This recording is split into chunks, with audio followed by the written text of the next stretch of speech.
How did you sleep the first night, Jim? Not great because I ended up sleeping on the floor. Oh. Because I set up the air mattress and then someone stole it. So when I went to go to bed, there was someone sleeping in the air mattress. Ooh. Sorry, actually, that is funny as well, but I meant your first night home. Oh, fine. I actually stayed up. I started painting when I got home. For like 2 hours, I painted. I was like, well, I guess I'm not tired of Warhammer. I spent 2 hours painting my Bloodlords, getting more work on them. So that's funny. Yeah. I didn't sleep either. I got home and my schedule was so mess. I think I fell asleep at like 4. And I watched a game before I went to bed. I went right to Twitch and watched the game. I was worried about you because I was falling asleep on the drive just from West New West to my house, and I was like, oh god. Oh, I was good. I had like 2 or 3 coffees. There you go. Yeah. So I guess you guys drove down to Seattle, or? Yeah. Was it like a couple of hours? Yeah. Yeah. It's longer for him than me. It's only about 2 hours away from my house, but I think Alex is like 7 hours, so he picked me up on the way. Yeah, I actually was able to take the short route on the way home. It was only like 5.5, which still sounds like a lot, but the difference between 5.5 and 7, if you do it in one stretch, is a big deal. Cool. Okay, so we'll get started. Chris likes to repost these on the podcast, so we need like 5 seconds of silence to make it easy for him to cut it. Otherwise, he gets very upset. We are doing an episode all about Charityhammer. Charityhammer was a large charity. Well, I guess it wasn't that large, like geographically or number of people, but probably games played was equivalent to a decent-sized event. But it was a charity 40K event last weekend, just after New Year's, and I'm here and joined by Jim Vesal on my right and Alex MacDougall on my left, who are the 2 Canadian attendees representing. Thank you. Thank you. Yeah, glad to be here. And both of you guys happen to be out West Coast, which was convenient because it was held in Seattle. So that worked out pretty well. Yeah, I mean, I'm in Vancouver, so it was only about a 2-hour drive, but Alex a little bit longer, so. Yeah, and it wasn't that bad. Cool. I mean, compared to guys who are coming from Florida and New Jersey, it's a lot more challenging. Yeah, that shows some commitment. So before we start, why don't you guys just tell each other, not tell each other, you know each other, tell the viewers what you guys are about in terms of 40K. So why don't you start with you, Jim? Tell us what you're all about. Yeah, so I've actually only been playing 40K competitively since basically the start of this year. I used to be a fantasy player. I played fantasy in 6th and 8th edition and 5th edition, and took a little bit of time off when the old world exploded. So I recently got back into 40K at the end of kind of the tail end of last year, just when 8th edition launched, but didn't actually really start playing competitively till this year.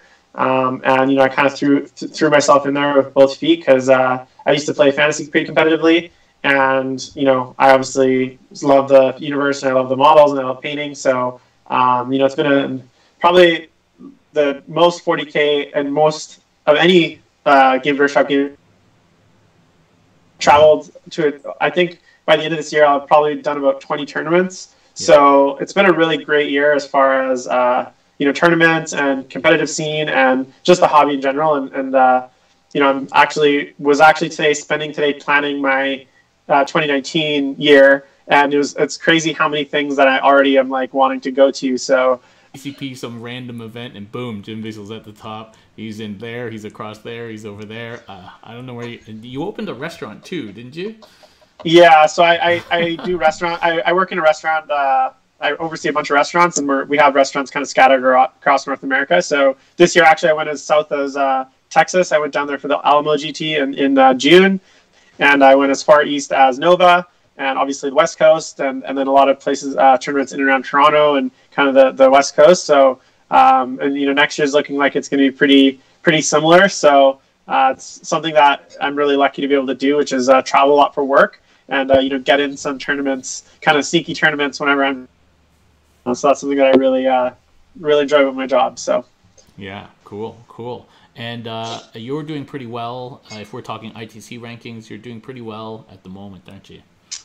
yeah, I mean, I think I feel like I'm doing okay. I'm currently, I think, 49th ranked, and I believe I'm third Thousand Suns, which is pretty cool too. I'm about 15 points behind Justin Curtis, who's an amazing player, and hoping to catch him at LVO. Mm-hmm. But yeah, honestly, I think for me, it's the really interesting thing about my rank.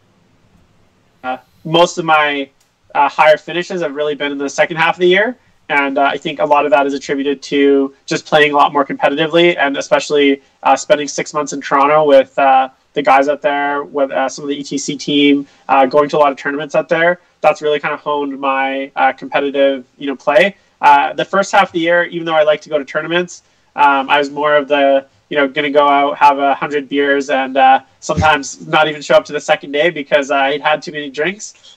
So that kind of smartened up a little bit more in the second half of the year, and it definitely showed in my results as we kind of got into the end of the year. And obviously we have a few more tournaments actually before LVO, but really looking to see how I do on that stage, because it's not just the best players, one or two good players in the area. It's going to be the best players from all across North America. So I'm really excited to see kind of how I do against them, and hopefully don't embarrass myself too bad. So don't embarrass the country. Yeah. Did you do?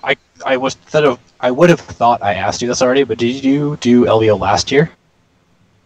LVO, because okay. I wasn't. I just started playing 40K actually. Like, I think my first game of 8th edition was in like December last year, or maybe November. And I played, maybe by the time LVO rolled around, I'd maybe played like a dozen games. Gotcha. So yeah, so I still I remember watching LVO on stream. Obviously all the drama and all the tears and 40K for a really long time, since I was like 13, and I guess I found out fairly recently that I'm a little bit rare, that I've never dropped it. I didn't realize that people kind of swung in and out. I've been playing. Rare. I've been playing pretty consistently since 3rd edition. Not as competitively. I mean, I was 13. I was a kid, right? And we're not all Nick Nanavati. I went to a couple big cons, or not big cons, Ard Boys, back when GW put those on, and I did well. I had the chance to go to the Chicago Battle Bunker, I don't know, 7 or 8 years ago, but again, I was pretty young. I couldn't afford to go. Yeah, 8th has been the big push, though. I like how it plays. It feels good. I get to play the kind of Tyranids I want to play. So that feels really nice. And this year has been really good for me. Okay. I went to LVO last year, yeah, and got to play the best, which was a good confidence boost. Like, are you good, or are you just good where you live? Yeah. So. Are you going this year? Oh yeah, no, I got that like the day of. Yeah. The tickets came on sale, and I immediately purchased. So I had too much fun last time. There's like 800 players or something. 800, and there was crazy. There was 512 last year with like 470 people that actually made it, which is killer considering life just happens. Your dog gets sick, family issues, you can't make it. So that kind of turnout is nuts. If they can get anywhere close to that this year, that'll be amazing. So have you guys calculated the odds of you guys playing at LVO? I mean, it starts to funnel closer and closer near the end if we both do well. But yeah, it's actually funny because a lot of, even though we're both Canadian and we both play on the West Coast, we actually haven't played each other until this weekend. So a lot of people assume that we knew each other. We had met, I think, once or twice at tournaments briefly, but we actually hadn't actually played before until this weekend. So. Yeah, and those encounters had been like, oh, hey, I kind of know your name, and like shake hands, and that's about it. Yeah. Awesome. Well, there's a whole bunch of Canadians going, Scary's going, and a bunch of other people. So who knows? 3 or 4 guys in the top 8 LVO? Yes. I would hope at least one. Yeah. I think we might knock each other out. You might have bad matchups, but just even running the odds, there should be one Canadian in the top 8 for sure. I think so. Yeah. Awesome. Okay, well, just to let people know, Charityhammer is a charity event put on. Oops, sorry, Alexa. Charityhammer is a charity event put on by the Best in Faction podcast, which is Colin Sherman and Mitch Pelham. Colin has a history with the children's charity in his area and feels very strongly about supporting it, and so had this idea of making a massive 48-hour Warhammer 40k marathon. Literally just 2 streams, continuous 40k, some learning games, a competitive kind of mini RTT in there, and just invite some really good players from all over to make it sort of top-notch 48 hours of 40k. He didn't actually start planning this too long ago. It sort of came together at the last minute. I don't know when you guys got involved in the whole process. Jim, when did you get involved in the Charityhammer process? So it was actually fairly recently, fairly late in the process. I obviously, I think the intention originally was to try to get some more of the kind of top 15, top 20, and I know some of the guys Jeff Robinson and Steve Pampreen, those guys were asked to come, and I know there's a few other guys that just couldn't make it. And as it is with any sort of sports, you kind of go down the list until someone's like, hey, I can come. So I actually played Colin in the kind of I don't want to say the top table, but it was basically the top table game at Kipper's Melee this year, and I'd played Mitch a few times in past tournaments this year as well. So I kind of knew those guys, and I'd met both of them before, and I guess someone had kind of brought up my name when they were looking for some additional people to come, and I was actually supposed to be at a GT major out in on the East Coast, but I ended up canceling my ticket so I could go to this instead because I felt like it would be a lot better practice,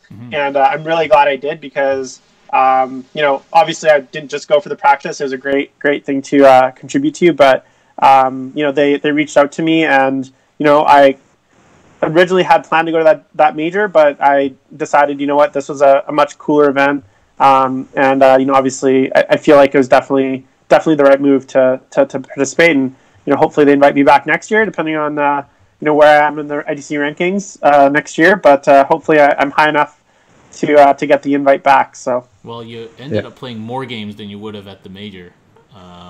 That's right. Yeah, the higher quality of opponent all the way through, I would say.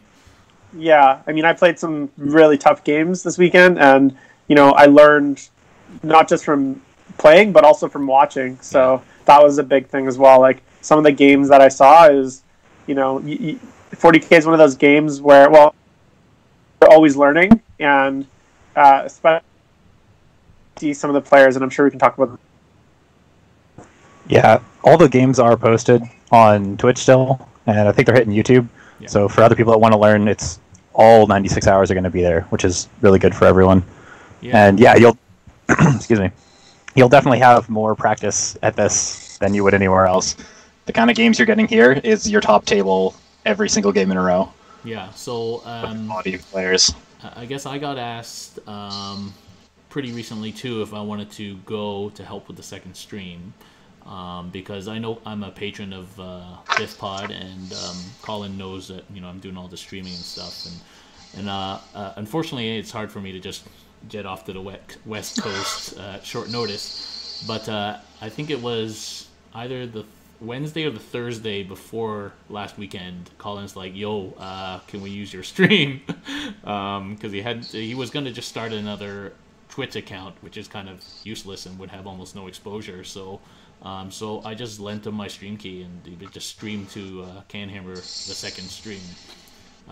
So that's how we were involved. I didn't actually go. I would like to go. It would be super cool, even if it's just to sit there and run the stream and watch the games, and commentate and interact with the chat. The guys who were running the chats were really good and really interactive, and I think that made the chat a lot more dynamic and made it a lot funner to watch. Because 40K can get a bit boring to watch sometimes, especially not in person. But as Alex was saying, if all the games are on our 2 Twitch channels, so BiffPod and CanHammer TV. I have 14 games and a non-gaming session, and Colin I think has 14 or 15 games as well. And you can watch them all there for a short period of time, but we are going to upload them all to a special YouTube where they'll live forever. So that should be done probably in the next week. But for now, you can watch them all on Twitch, and I would advise people to watch them if you want to learn, because you can learn just from watching. And people were very good about commentating as they played, although it's difficult to do that. How did you get involved in the process, Alex? I think I was invited fairly early on. At the time, Jeff Robinson, Nick Nanavati, Andrew Gagnon. He just was like, okay, the absolute best players we can possibly get our hands on. And then I think we still got a lot of really great players. And obviously Nick came out, which was big for exposure. But the couple people are also like Texas and further away, so it was tougher for them. Yeah. But in the end, it just kind of cycled down. But he met his goal, which was the 8 people that were in the RTT were all 100 plus. Yeah. That was kind of like the final cutoff. And a huge shout out to Michael, who helped host, and I think he was awake for like 33 of the 48 hours or something like that. Like, we played and we provided the content, but that stream dies without Michael there. Yeah. And he was tech. He was our tech support too. So, yeah, he needs all the credit he can get. Yeah, I remember it was 8:45 EST, right, 15 minutes before the second stream was supposed to go on, and I'm talking to one of the guys trying to get the stream working. So big kudos to all the guys who were behind the scenes and didn't necessarily play. So this was at Colin's house. Yes. Which I guess is a fairly decent size, because there were, like 12 guys there or 15 guys there? Yeah, there was a couple locals that could head home at night. But yeah, there was still a lot of people that he was housing, and it was like a cycle for sleep. Like, all right, you're on stream, get out. I'm sleeping where you're sleeping now. Hopefully you didn't sweat too bad. Yeah. So it's like sleepover sort of party, but since we're all a little bit older, maybe we can't really take such things anymore. Yeah, it was really interesting getting up in the middle of the night to go play Warhammer, and actually kind of fun because at one point I had to get up at midnight to go play a game, and I literally got out of bed, and within 5-10 minutes I was playing Warhammer. So I was like, I wish I could do this all the time, where I could just roll out of bed and go straight to a game, with a really good against a really good player. Like, that's the life right there, right? So yeah. It was actually pretty interesting. And then we played. He had one table set up in his basement and one in his garage. So we were kind of spread out around the house, and as Alex said, everyone was kind of sleeping in all sorts of corners. I slept on the floor one night because my bed got stolen, and it didn't really matter. My sleep schedule was all over. Some of us were getting up at 3 a.m. in the morning to start playing Warhammer, and honestly, it was a lot of fun. So, no, I had a great time. The sleeping was nuts, but I don't know, you just kind of get through it. Time, I actually think I said oh man, it's 1 at night or something. And I can look out the window and see that it's daylight. No, it's definitely 12 hours away from where I think it is. That's crazy. So, in terms of what you guys brought to the event, were you told what to bring, or you could bring whatever you wanted, or some people brought multiple armies? I mean, what did you guys do? I brought 2 different chaos lists. I brought one that was kind of, I'm actually playing at a team tournament out in Ontario in 2 days. I'm actually flying to Ontario tomorrow to play in the, I guess I'll see at the team tournament. So I played one list that I'm bringing there, and then I also played. I recently impulse bought 2 box of Blightlord Terminators, 2 boxes. So I played a few games using kind of a 10 Blightlord Terminators, which were actually really fun because it's just such a ridiculous unit, and they're so slow, and they don't run anywhere. And that was just the kind of fun games to play and kind of get a hang of how those things work. I wanted to see what all the fuss was about, especially kind of going into this LVO meta with the magic enclosed terrain and all this kind of stuff. So they did pretty well. I actually won every game that I used them in, so maybe that's a sign. And those games are a little bit more casual. So yeah, 2 chaos lists, and try to represent Grandfather Nurgle and the change of ways. So cool. How about you, Alan? I brought almost all my Tyranids. I brought my list that I'm debating using for LVO. Changed from what I brought because I wanted to try a specific list. But once I got there, there was no time to like sit down and hammer out a list. It was either playing or sleeping, so I didn't get around to it. But I did build a kind of interesting secondary Tyranid list that had been bouncing around in my mind, and something I just wanted to use to just give some variety, because I didn't want to run the exact same list 7 games in a row. That's going to make people on the stream not really want to pay attention anymore. Like, oh, I've seen this list, I get it. So I mixed it up a little bit. And I also wanted to take something that was a little bit subpar, that people might think, oh, that's bad, and just go and win with it, which I did. I got a win with it, and I think a lot of people would look at that list at a tournament and say, this is nonsense. But, I mean, I beat some really good players with it, so... Well, it's a nice little testing ground if you're going to try something out. Oh, yeah. Yeah, there were some people complaining that maybe there were too many nights, but hey, welcome to 40K right now. Too many nights? There was the one night joust, and I think that was like the only game with night. Oh, no, there was like 2 others. But, Yeah. I mean, big deal. There was like 15 Tyranid games. Yeah. I think it was a decent spread because Sean Morgan was there. He was playing Tau, but somebody had Death Watch. There were some Gene Stealers, some Guard, Eldar, Orcs. There was a really good spread of what you would expect to see. Yeah. Admech, Pure Dark Eldar. I think we hit a good amount. A good amount. Yeah. People will be pretty happy with that. Yeah. Well, that's pretty cool. So we don't want to... So, Jim, how many games did you play? I believe I played 6 on stream and 1 off stream. Crazy. So it was funny because actually the second day I had a game at midnight to 3 in the morning, and then I think around 6 a.m. I'd get up again. I napped and I got up around 1 o'clock. Right, so of course I did what any madman would do. I played a game. So we had a third table actually set up for pickup games, and I had nothing to do for like 9 hours, so I figured, hey, why not? Might as well play another game. So of course, that's maybe the life of a Warhammer addict, but it was a fun little game. So yeah, trying to get as many as I could. You might as well. Yeah, Man. I mean, I was, you're kind of stuck. It's like you're kind of stuck in prison and do except play Warhammer. So you might as well make the best of it. Yeah. How about you, Alex? How many games did you play? I think I played 9 total. Wow. And it's fun games. Got to play Nick twice. Because the like altruistic part of this is where everything's going to charity. We're making money for kids. That's awesome. The selfish part of it is, man, I get to play the best practice I could ever get for LVO. Just back to back to back against. That's the selfish side. Yeah.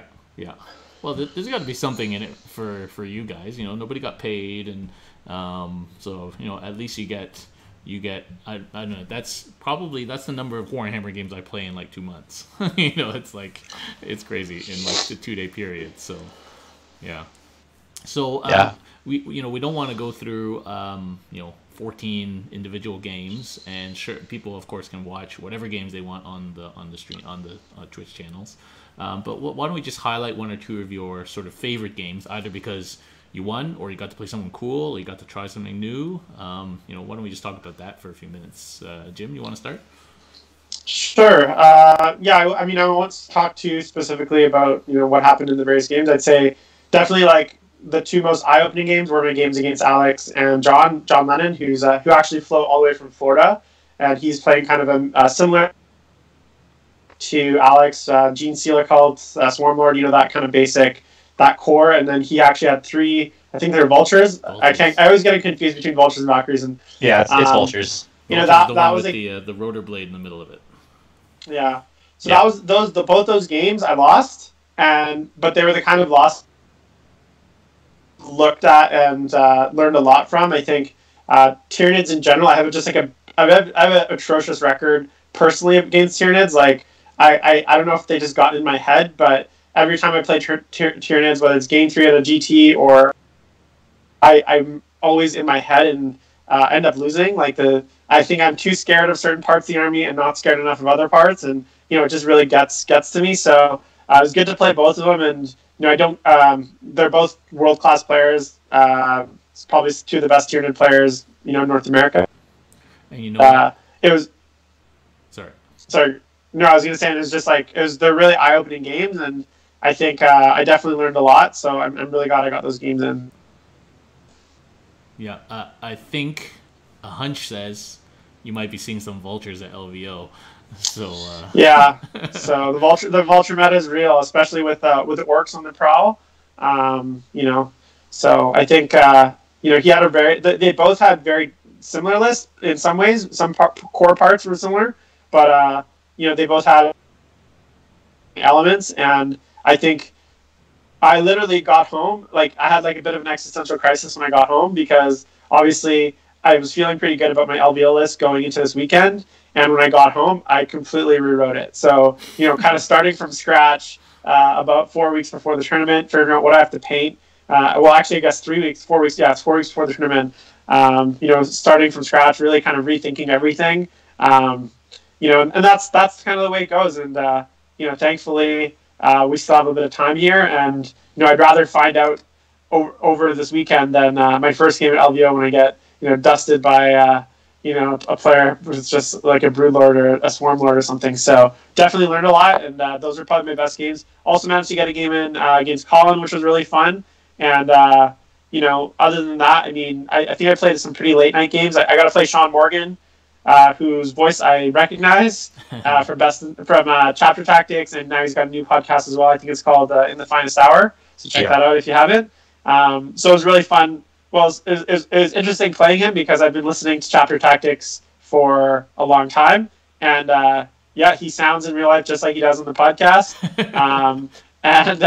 We had a really good game, and it didn't go his way, but it was fun to kind of play.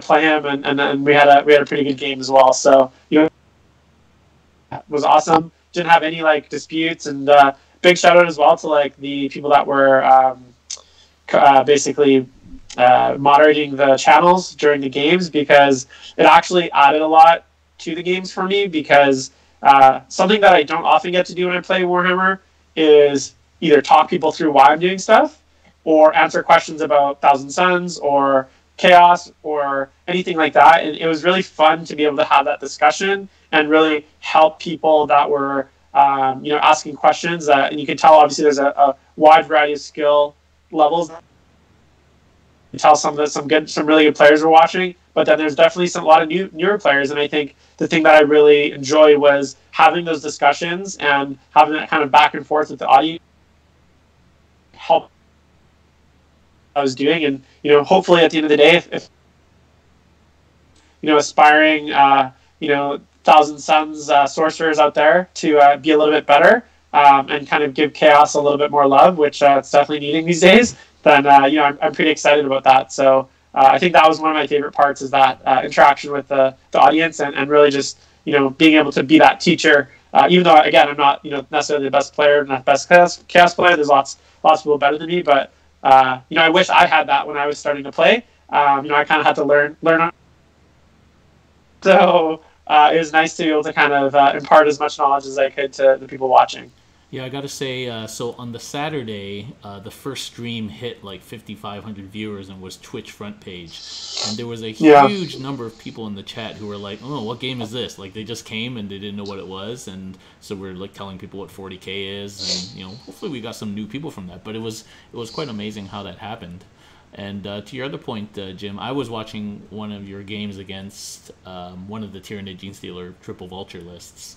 And I remember, because it was useful watching you play and then I was asking you a bunch of questions, probably distracting you from playing, but, about why you make certain decisions and why you didn't make certain decisions. And I thought that was a real added value for people watching, for sure. How about you, Alex? What was some of your highlight games or moments? My highlight game was actually the mirror match against John Lennon, because they, like you said, the core of the army is the same. The Genestealer cult detachment is literally identical in both of our lists. The Tyranid portion is also very similar, but the difference between the Vultures and I'm running a bunch of Mortars makes those armies play so differently. And so having similarities but just enough difference to turn the matchup on its head made both of us hard. That was a super tactical game, and I had a really good time playing it. And then my other one was actually my loss to Nanavati the second day, because I played him the first day off camera, and I actually won by a point. And then he revamped his list, and we played it again, and it was just funny to watch. Like, I made a few mistakes, my dice went a little cold, and it's been my favorite game to go and rewatch as well, because I get to go, oh, there's my mistake there. Like, oh, I think I can improve here. And seeing his thought process of how he makes that list better was, because I looked at his list and went, yeah, this is a really good list. This is the meta orc list being run by the best player. And then watching him go, well, this isn't enough. I got to change this. And coming back with something new was a really cool experience as well. And then same with chat. Having chat there was cool. You start to realize that once you've been playing for a certain amount of time, you know the language. 40k, like there's slangs and terms that you use that somebody watching from the top-down view, where it's just a bunch of little round bases all over the place, and we're using words and terms that they don't even get. Like, how do you get into a game when you don't even understand what they're saying? Yeah. Like, it doesn't even sound like English anymore. Yeah, and it's not the world's simplest game to follow, even as it is. No, not at all. Yeah, so I think that's where the guys behind the computers really helped. People in chat, and certainly getting the players to talk a lot really helped to get that interactivity, because sometimes 40k is pretty boring to watch, even if you're just standing there in person. So some interaction is often good. Yeah. So you actually beat Nick by 1 point.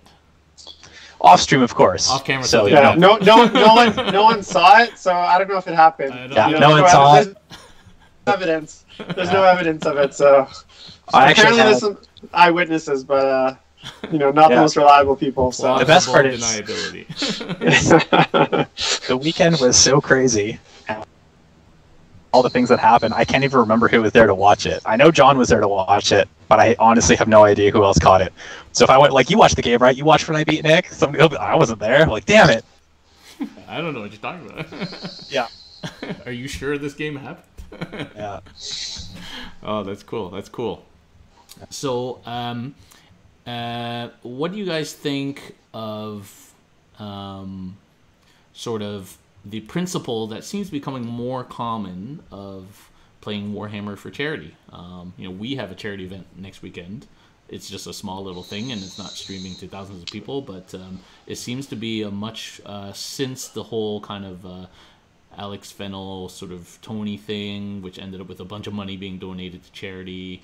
There were a couple of charity tournaments before, but it's become more of a thing to do for charity. So you think that's like a trend, that we're kind of using our addictions for good, so to speak? So I will, with the trend, I mean, out on the West Coast anyways, I've been playing charity tournaments, and I want to just give a shout out to Chris Jones, who runs a charity tournament out here called CanHammer. He's been doing it for probably, I want to say, like almost 10 years. I played last year actually, or last time I played before was in fantasy. So I was playing Foodhammer charity tournament in fantasy, and he basically raises money for a food bank. So I've been kind of associating my Warhammer playing with charity for a very long time. There's also a few other charity events out here. One called Toss Your Cabers, which is also another charity event. So West Coast, Vancouver, Canada. I feel like we've kind of been ahead of the meta, I guess, the charity meta. So that's been something. Yeah, so that's been something that it's been always a big part of the wargaming, and especially something that I've seen a lot. So that's something that's been really great as well, and especially in the States as well. So there's a ton of great charity events, the southern states and kind of the Midwest. So I think it's a really cool direction, and that doesn't mean that every tournament needs to be a charity tournament, but it's nice to see that you can play Warhammer and kind of do be part of something good and contribute to a good cause. So that's been something that I really kind of enjoyed doing, and I think with Charityhammer, I think it's only going to get bigger. I think people that weren't there are going to probably regret it they weren't there, and there's a lot of people now that want to be there next year. So I'm sure there'll be a little bit more competition for who's going to get to go next year, and hopefully it just grows and grows and grows, and one day maybe we'll have a Charityhammer GT, and it's going to be, a whole tournament of players doing it for 48 hours or something like that. So that would be really cool. And yeah, I can see that as a natural progression because there's only so many people you can fit in Colin's house. That's right. So I think we're already looking at a bigger venue for next year to do where we'd maybe sleep in one spot, and I say we as if I'm already going, but I think he's looking at a bigger venue for next year where we can separate the sleeping from the playing, because one of the issues we did run into this year obviously was people creeping and crawling all manner of hours around the house, and there's dogs and there's barking and there's it wasn't great for sleep. But I think definitely next year, we can do 3 streams or, some more about only 72 hours. So we'll see. Yeah. Wow, 72 hours. With more people there, you're fine. Because, if you were to do 72 hours but double the people that are there, that's still less time than we did this time. Yeah. And I think with both people watching, knowing it's coming and telling friends like, oh, I watched this last year, it was really cool, whether they're in the community originally or are new now, I think it'll go really well. And like you said, I think a lot of players that weren't able to make it are going to be kicking themselves that they didn't come. They're going to watch these games and hear all the stories that we have about how awesome it was and go, oh man, I really wish I was there. Yeah. Definitely there was some FOMO on this side of the camera, that's for sure. But that's awesome. So I think he is planning to hold another one, probably the same time next year. Don't really know, but that would be really cool if he continues to do that. And the timing's kind of nice, like right before, like a month before LVO, as you say, you can test some stuff and make some changes still. So a little bit of incentive for people on that front. Yeah, somebody had a really good call that I hadn't even thought of. Because I don't know why I didn't think of it, but somebody said let's at least wait till a paycheck after Christmas, because it is really close to Christmas. So if you went in, a bit of debt, getting presents and stuff, they might have wanted to give but couldn't. And I didn't even think about that until I saw it on the chat go, give more, and I was like, oh yeah, that's right. Everyone's maxed out on credit cards. Yeah. So I think he set himself a goal of like $2,000. And he ended up raising over $6,000, which is pretty impressive, I gotta say. Some people were donating generously, and just the number of people watching, was quite amazing. So congratulations to Colin and Mitch and the whole endeavor for raising so much money. So hopefully, he's committed to putting the videos up on YouTube and not behind a paywall. Initially, I think the thought was to raise a bit more money and put it behind a not expensive, but some kind of a paywall. But I think he's decided to leave it to people's hearts again to donate if they enjoy the content. They're definitely up on Twitch right now, so for free, I'm pretty sure. So if you have Twitch, you can go and watch it right now, both on CanHammer and on BiffPod channel. So I actually watched. I don't know if it's weird rewatching your own games. I'm always interested to watch my own games and the moves that I did. So I actually went and watched portions of some of the games that I played to kind of the ones I lost, especially to kind of think about those mistakes that I'd made, and I think that's something that is really nice to be able to do. So definitely go check them out on Twitch if you haven't already. Yeah. It's not weird, Jim. I've literally gone and watched all of my games, front to back. And it's funny because watching my own games, the moment that I know I've lost, there's a moment in the game watching your own game where you realize that's when you lost the game, and just physically it hurts watching your own game because I literally felt really bad in that one moment where I was like, that was the thing, and I just got kind of sad. And I was like, I knew the outcome, but watching my own game, I was like, I can't watch this anymore. I know how this is going to end. It's going to end, horribly for me. And that was the moment, and just you kind of have this regret and this feeling of regret and remorse and kind of beat yourself up a little bit. So you kind of relive that trauma of the loss. So there's definitely something to be said for going through that. Yeah, as somebody who obviously tapes all my own games and has the opportunity to rewatch them all, I don't tend to because I might end up getting depressed, like you described. Yeah, it's definitely a real thing. So we got a question on the stream from Admiral Radis. Do you guys, and probably we know the answer to this, but do you guys prefer painting or playing? I know Jim, you're obviously an expert painter as well. Yeah, I paint to play, and I really enjoy painting. I generally will not play with unpainted models unless like I really absolutely have to. I really, I think I've won probably this year 8 to almost a dozen best painted awards, whether it's or placed in the top 2 painted. I really, it's an area of the hobby that I enjoy because I can do it whenever I want. I can do it by myself. But at the end of the day, like the reason I'm painting is to play. And so if there isn't a tournament coming or if there isn't a new list that I'm trying, I can sometimes lose the motivation to paint. So for me, the motivation is painting something to get it on the table to play games with it. So that's why that's what motivates me to paint. So I'd say I kind of feel like I'm a little bit of a Renaissance man. I don't know if that makes me a little bit full of myself, but I feel like I'm not necessarily the best player as far as generalship, but I always place pretty well. I'm one of those kind of 4-1 constant 4-1. I always say always the bridesmaid, never the bride. That's kind of my perpetual role. I started winning some smaller tournaments lately and placing the top 2 or 3. So as my game has gotten better, I'm kind of chasing that first place finish. But definitely, I would say the hobby is a really important aspect to me. And I started playing 8th edition actually, as I said, in November. But the army that I'm playing, I actually started painting about a year before that. And painting when I didn't play Warhammer at all.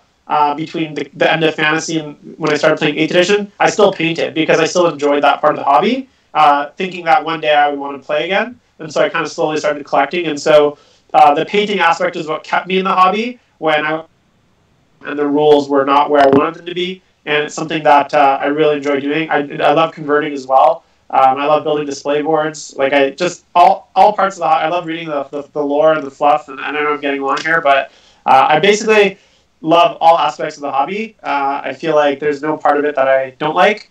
And so, yeah, that's a long answer, but definitely both, I guess, is my answer. So, well, this is good because I get to be the opposite. All the way. I hate painting. If I don't have a tournament to go to, I'm not painting. If for whatever reason the 40K community decided that they didn't care about painting anymore, because a lot of tournaments are painting required, I would have base white and I don't know, maybe something on it. I don't mind the final result. I'm a decent enough painter that I can finish and go, oh, okay, this isn't so bad. But the process, without tournament motivation, Netflix, music, YouTube, I'm not painting. This is not going to happen. I like building. I do like putting it together, but as soon as it comes paint to model, I'm out. Oh. Yeah, it's interesting. Different approaches to the hobby. I'm like Jim. I like painting because I like to play, and I don't like gray plastic. I like sometimes if I have some nice models that I'm proud of on the table playing a game, I'll just actually stop for a second and be like, that model looks pretty sick. And I'm not a very good painter, but I have somebody with zero artistic talent, and I can actually paint some miniatures. So I take a little bit of pride in the things that I do, even though they're not the best. And as far as artistic talent is concerned, and this is what I'll say, I can barely draw a stick figure. So my artistic talent in every other area. So I'm super tone deaf. I can't sing. I have no musical ability whatsoever. I can't draw. I've gotten better at drawing as I've been practicing my freehand. That's a thing that I've been working on. But what I will say is that I really enjoy painting and I've gotten good at it. But it's been practice, and I can show you some of the first models that I painted, and they're pretty horrendous. It took a lot of practice and learning, and nowadays with YouTube, when I started painting, playing Warhammer, which was probably in 2000, so it's been about almost 20 years, they didn't have YouTube. YouTube didn't exist. So, you went to GW or you went to your local hobby shop and, they would kind of show you the techniques. Nowadays, you can learn, I just literally got an airbrush for the first time this year, which was probably the best purchase I've ever made. But I brush painted for 18 years with no YouTube. That's only been like a thing in the last like year basically. So, you can learn now with, how cheap it is to get like a good airbrush or a decent airbrush, and with the kind of like tutorials that are out there, you can get at a fairly, like, you can improve your painting skills much quicker and much easier than, you are, adverse to painting, which again is totally valid. Like, it's not for everyone. I would definitely recommend, spending a little bit of time doing those, checking out those videos and learning and asking people that, like, people ask me about advice for painting and I will talk forever about it. So like anytime someone's like, hey, I need help with painting, I'm like, absolutely. Like, just ask me whatever you want. Cause I wish I had that. Like, I had to learn, on the streets, right? Like, it's the hard way to learn how to paint. So sometimes you make a lot of mistakes and that's kind of all part of learning. So, but sometimes you might just not enjoy it, in which case don't force yourself to do something you don't enjoy. So remember though, the better you get at painting and the more efficient you become at it, the less time you have to spend painting. That's right. And the airbrush is a big step on that. Yeah, if you can get fast at it and make it look decent, you don't have to paint as much. You just rip through the walls and then you're good to go. Yeah, that's funny because right now, at this moment, Nick Nanavati is in some southern forest, entombed in a building with Army Painter and Adam Abramovitz and a whole bunch of orcs that he has to paint apparently in 5 days. Yeah, that is actually like hell on earth for me. 250 orcs in 5 days with somebody behind you saying like, finish these or you can't leave. No, just I wouldn't go. I wouldn't do it. I'd skip out. So, see, for me, it's that sounds super cool. The real hell for me is all those mold lines that I know that they did not clean. So that's the real hell on earth for me. So I told Nick actually this weekend that I'll be spot checking for mold lines at LVO. So he better get up to snuff. Yeah, maybe you should ask him that question when you see him for painting or playing. Maybe he'll become the newest Renaissance man. He'll show up with that's right. Win best painted instead of winning the tournament. That would actually. That would be funny. Okay, so I think that about wraps up kind of our coverage of Charityhammer.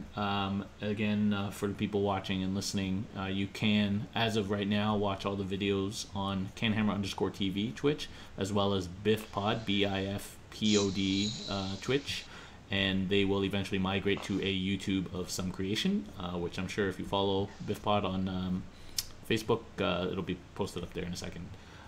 If you don't follow BIFPod, you probably should, because especially if you're interested in playing competitively, it's probably one of the better podcasts and sources of competitive information. And coming from somebody who's part of a podcast, I can definitely say that they're one of the better ones. So for sure, should check out Best in Faction. Yeah. Any last words about the Charityhammer, guys? No, I mean, just obviously thank you to Colin and Mitch for having me part of it. Thank you for Colin's fiance, Stephanie, for basically feeding us all weekend and being an amazing host. Putting up with us. Putting up with 20 hooligans in her house. It's her house, too. So, and then obviously thank you to everyone that contributed. It was super cool to see the community kind of come together. I don't have much more to add than that. Shout out to my wife. 7 hours away. There's nothing I can do. But she's on the mend now, but big thanks to her as well for being so cool about it. Oh yeah, that would take a lot of coolness. Yep. Cool. Well, thank you very much for joining me, guys, and for debriefing on your Charityhammer experience. Definitely something that I hope we see you guys there next year, and hopefully we can again provide a streaming service for next year's event. Thank you everybody for watching tonight, and hopefully this episode will go up on our podcast if you missed it live, if my video recorder worked, and otherwise I'll rip it off of Twitch, I guess. Chris hates that too. Next week, and we'll also be doing a podcast debriefing on our trip this weekend to Sudbury and the Basement Collective team tournament, where hopefully we're gonna win everything, right, Jim? No way, we're gonna take you guys down. So we got Team CanHammer in our sights, so we better watch out. Cool. Okay, well, thanks very much for joining me, guys, and thanks everybody for watching. All right, thanks, Aaron.